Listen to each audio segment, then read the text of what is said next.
Hey E.I.E family, Zane here. I've been given power to upload to this channel. So that pretty much means you guys are my fucking bitch.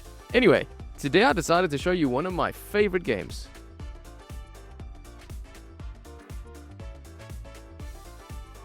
Why did I pick Wuthering Waves to be the first video on this channel? It's a good question. I don't really know. I really like the game. And I just wanted to share it with you guys because I want more people to play it and experience the beautiful game that this is. I said to myself, I'll play the game free to play for a year. I did do that. I got most of the characters for free. I was extremely lucky, don't get me wrong. I was really lucky in this year of Wuthering Waves, and weirdly enough, my luck kind of ran out towards the end of that year. As soon as the first anniversary hit, I basically failed my first 50-50 on the character banner, which I'll explain what that even means. You're probably sitting there like, Zane, what the f does that even mean? I'll get to that eventually. I'll get to it. Just stay around in this video a little bit. Bet it all on black, baby. Bet it all on black. But jokes aside, a gacha game is it's usually a free-to-play model video game that's often found on mobile devices, or mostly nowadays it's PC games or PC ports. What gives them the title gacha is that you can spend real-life money to purchase items or gamble for characters in the game to use, and hence why the term gacha, because you're not sure if you're actually going to get what you're pulling for. Just like the Japanese gashapon machines that you'll spin, you get a random little item and it might just not be the one that you want. It'll just be a random little figurine or whatever.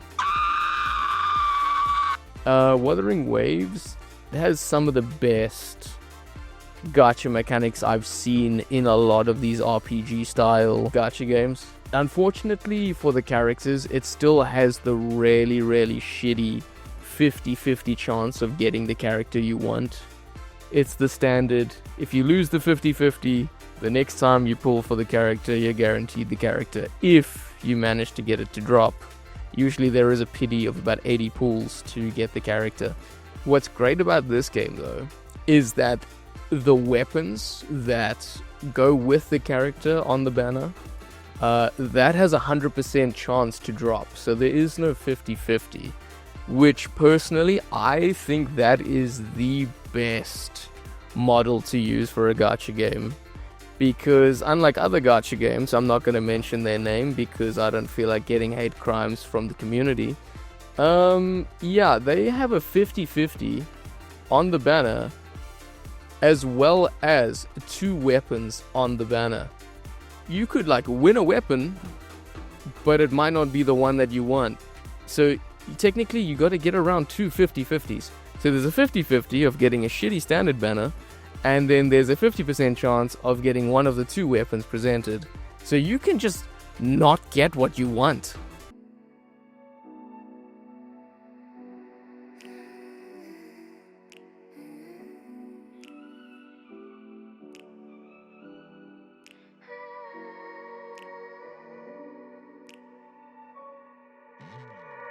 Now, I don't want to spoil the entirety of the beginning because I actually really want you guys to experience it for yourselves. This game is actually just that good. I don't want to speak too much about it, and plus this isn't going to be like a should you play this? Oh, actually you should, but I'm just here to explain what this game is. I don't want to ruin the story. I just want to tell you the ins and outs of the game and see if it's for you, because I really think you guys should try it, and it's just that good.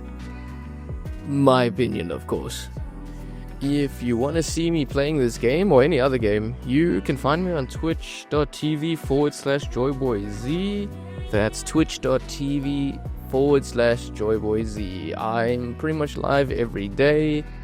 Don't know the time, just any time really. I'm just gonna cut that part out and or leave it in the video. Fuck it.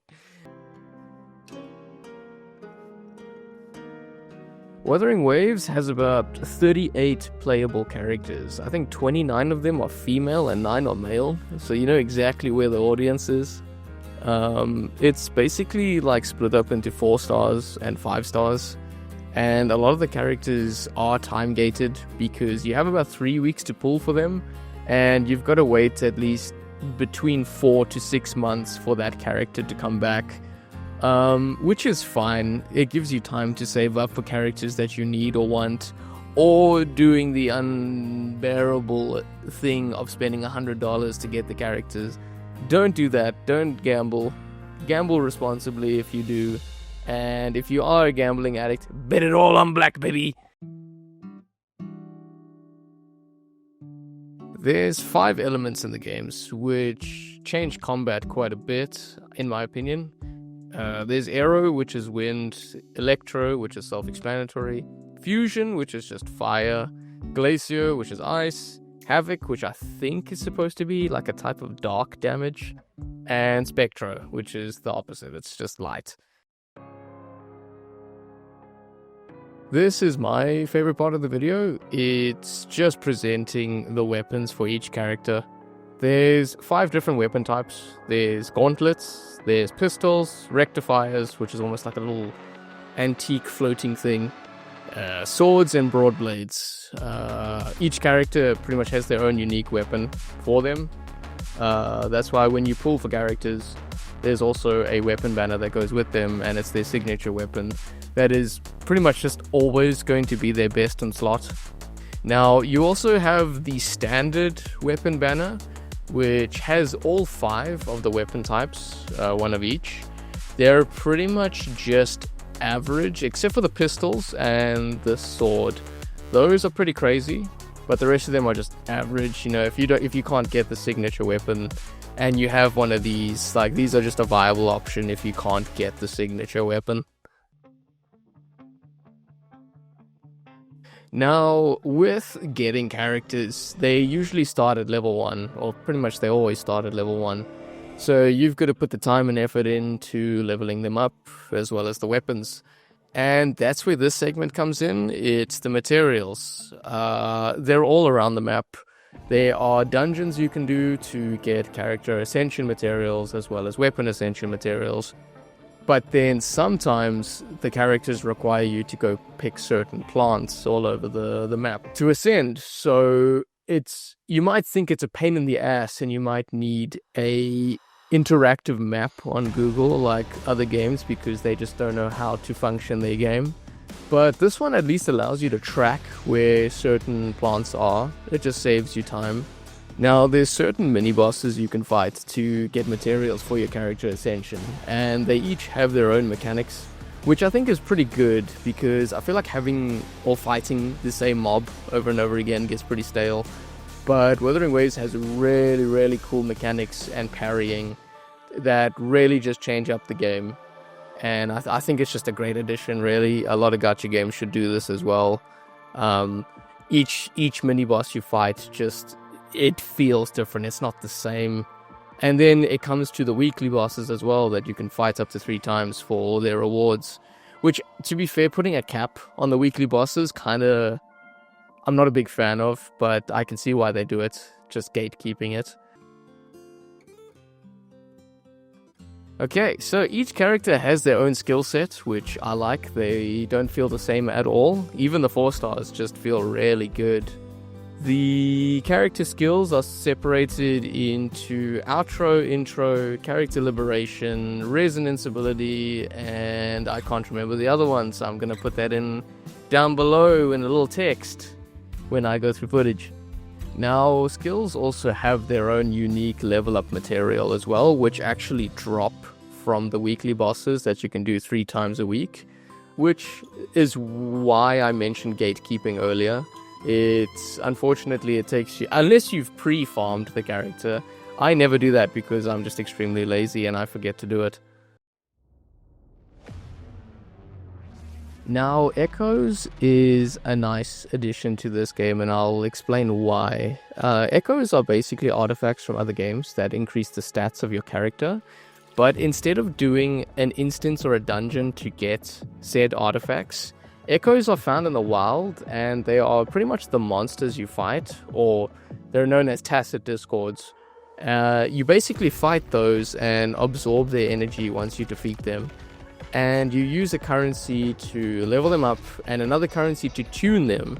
Now, tuning them is how you get the stats on them.